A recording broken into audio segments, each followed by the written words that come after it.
In Demo 2, we talked about everything having to do with art, creating the art, completing the art, and then sending the production approval off to the customer. In Demo 3, we're going to talk to you about purchasing and receiving the goods for a customer's order. We'll also introduce you to the calendar.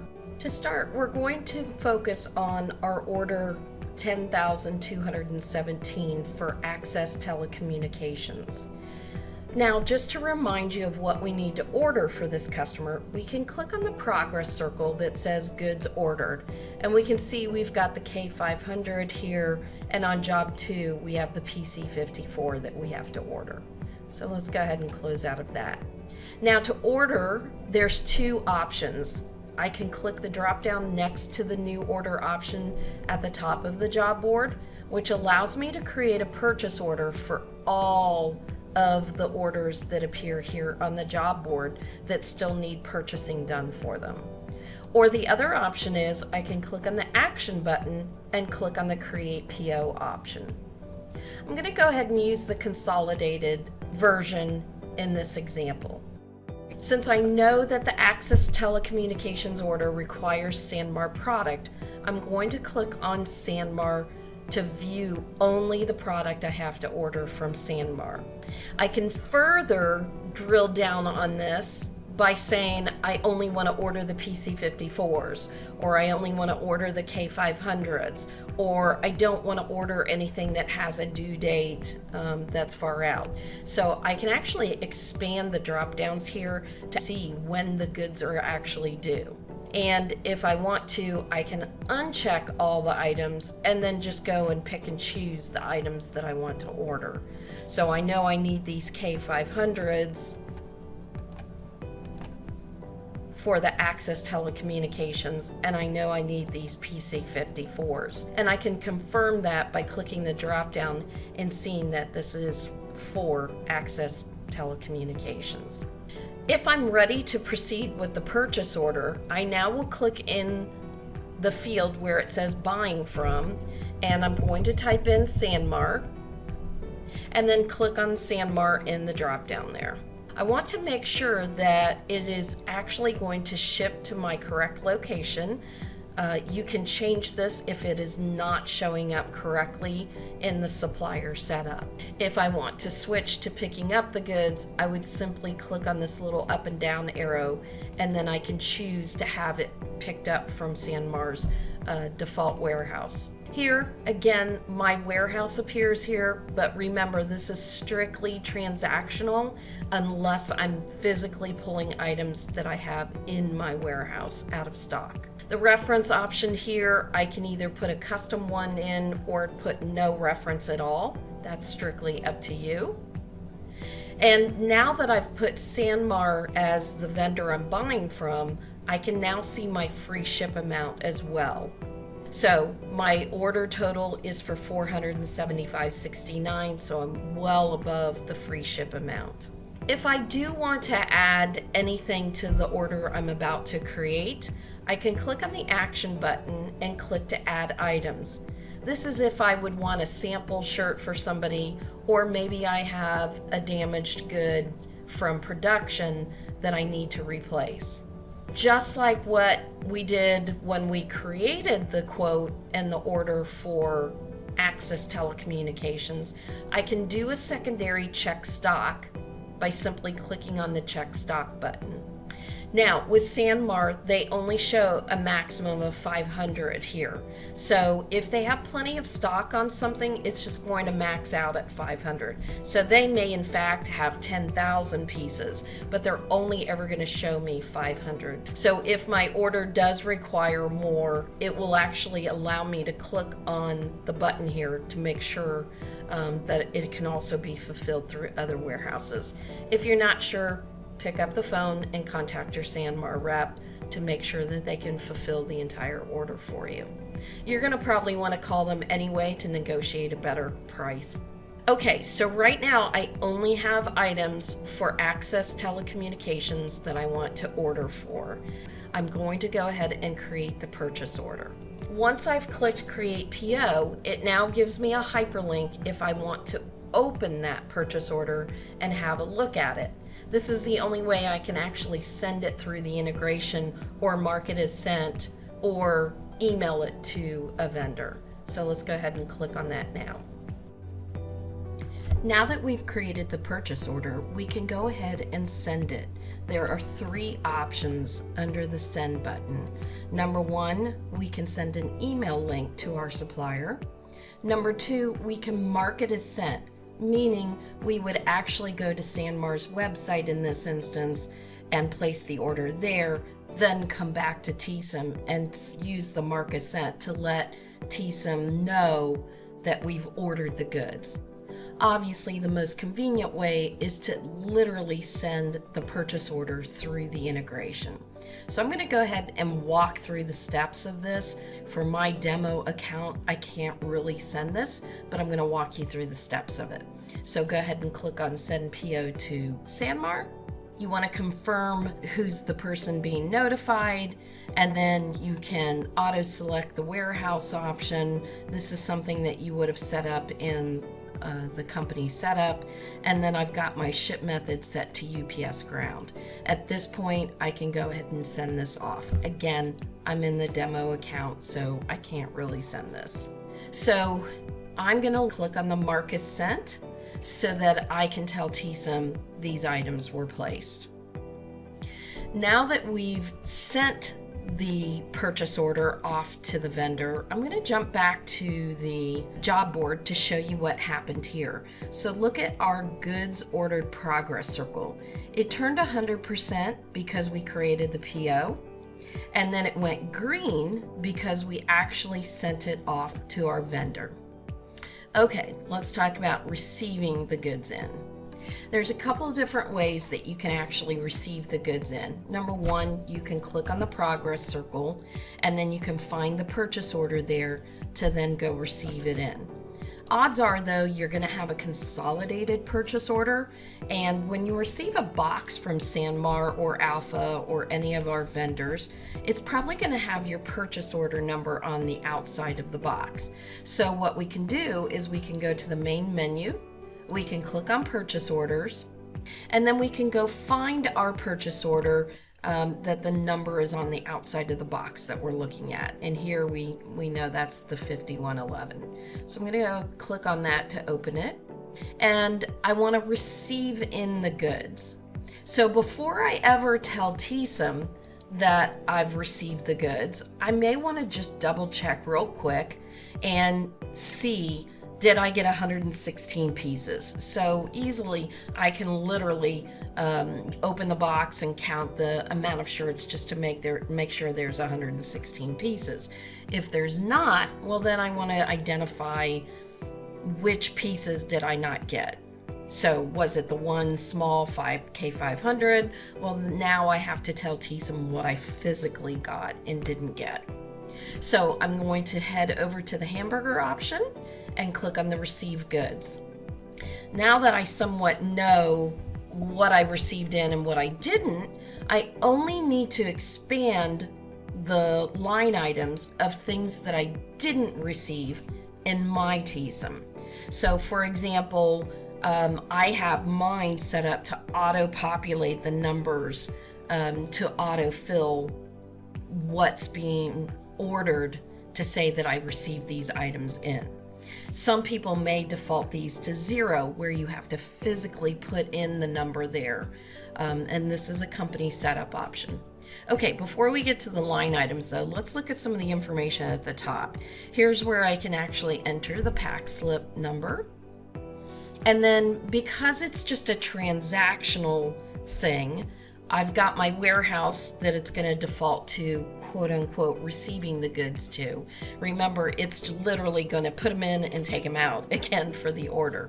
So here I can say who checked it in. And then here, this little box, I love this feature. I can actually check on this to say, I physically picked up each item, looked at the sleeves, looked at the front, looked at the back, and made sure that there were no sewing flaws, no stains, no holes, no nothing. So I quality controlled the items when I took them out of the box. And then here I can say the amount of boxes that were checked in, and then what day did it get checked in. So did I check it in today, or was it back on last Friday? And then any comments that you need to know. This could be something that you want to notate to whoever's purchasing. So again, you don't have to fill this out, but you feel free to put a comment in there. Okay, so notice I have mine set to receive all the numbers, but you can actually click the option that says uncheck all. That way it deselects everything here that you're receiving in. Let's say box 1 shows up and it only has 2 different items in it. It's only got the K500 small and the K500 medium. So it's just an easy way for you to uncheck or check everything in. Okay, I'm going to select to receive everything because there was nothing that I got 0 of. If I got 0 of a specific item, then I would uncheck that line item completely to say I'm not receiving anything in here. Okay, so now I can go through. Again, I got the 1 small, I got the 5 medium, the 5 large, I only got 4. So now I can come down here, and I don't even have to expand the line item here. I can change this number to 4, or I can change the number up here to 4 as well. So you don't really need to expand the line item there. I would probably look to expand the line item if there was more than 1 job associated with the quantity.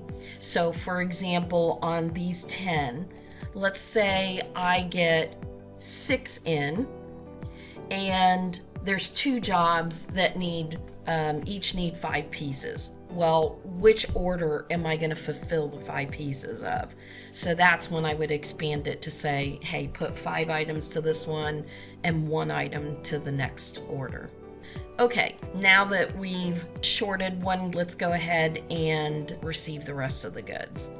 Just like in the purchase order, we can now click on the hyperlink here to view the GRV, otherwise known as the goods received voucher. And here we go. Now we can see all the things that we received in, and here's that one piece. Let's go ahead and expand it, where we were due 5 pieces, but we only got 4. And you can see that that will remain an issue. Let's go ahead and close out of the GRV, and let's jump back to the job board, and I want to update the progress circle with you. So if we now find our Access Telecommunications, we can see 99% of the goods were received in. It's only going to turn green when I receive that last missing piece in.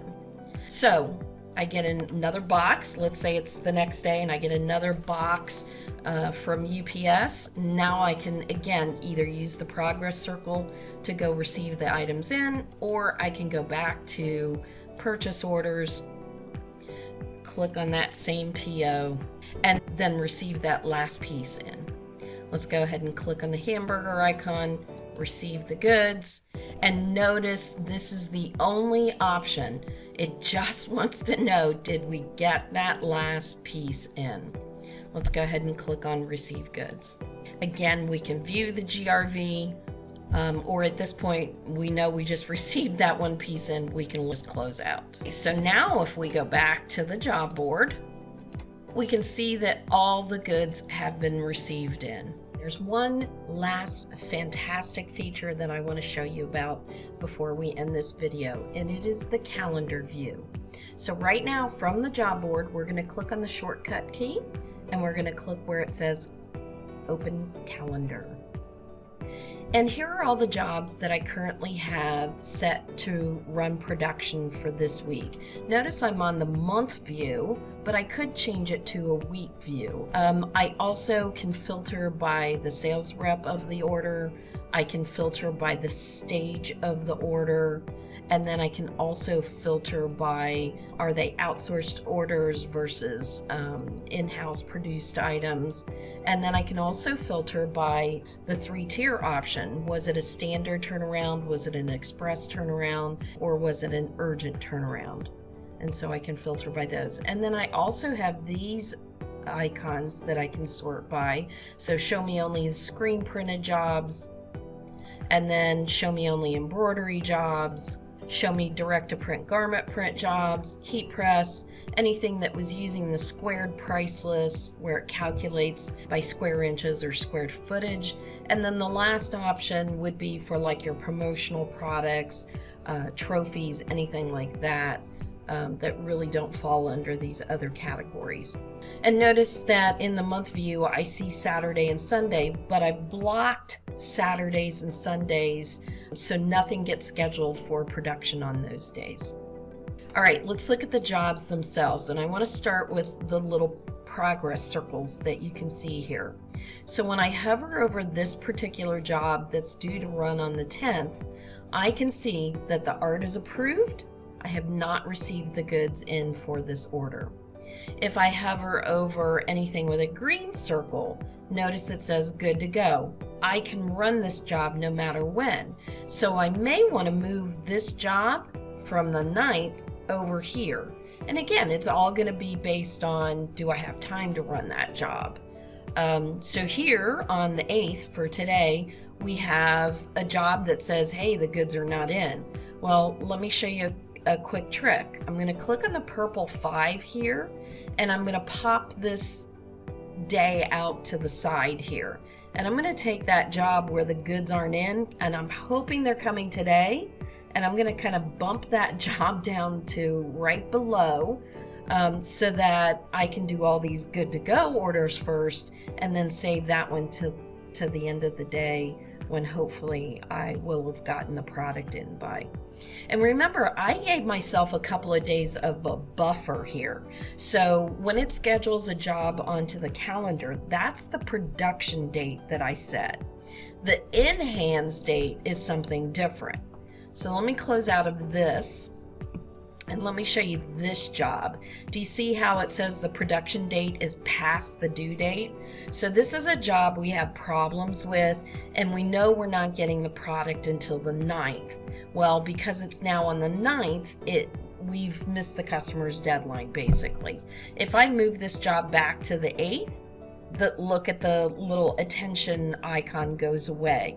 So if I can actually get these items in today, I may run an overtime shift and get this job done as well.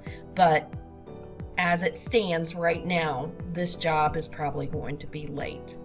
So as you can see, you can click and drag and move things around, and then unbelievably you can also click on the job itself to actually view the image. You can also click on the hyperlink here to actually open the order. So a lot of things that you can view here. Let me go ahead and let's find our Access Telecommunications. So look, this is not set to run until the 11th, but again, maybe I want to click and drag that and move it to tomorrow since it's green for go. Or again, if these, let me go to a week view. If I don't get the goods for this job, I'm going to probably swap this one and move this one over here to run this job. That's what may end up happening. And so now I'll have 2 late jobs. But again, you know, this was not an in-hands date until the 11th, so I've got some leeway there. So let me go ahead and put Bob's Bakery back over here. All right, so hopefully that gives you some helpful information about the calendar view. And again, you can click on the item itself and you can actually view more information about it. In this instance, we're doing a screen print on the back of vests, and when I click on the image, it shows me what all quantities are getting this image. So imagine you have 2 locations and maybe some of the locations are not going on all the pieces. So I can quickly view that here at the calendar level as well. This is the end of Demo 3. Please move on to Demo 4. Thanks for watching.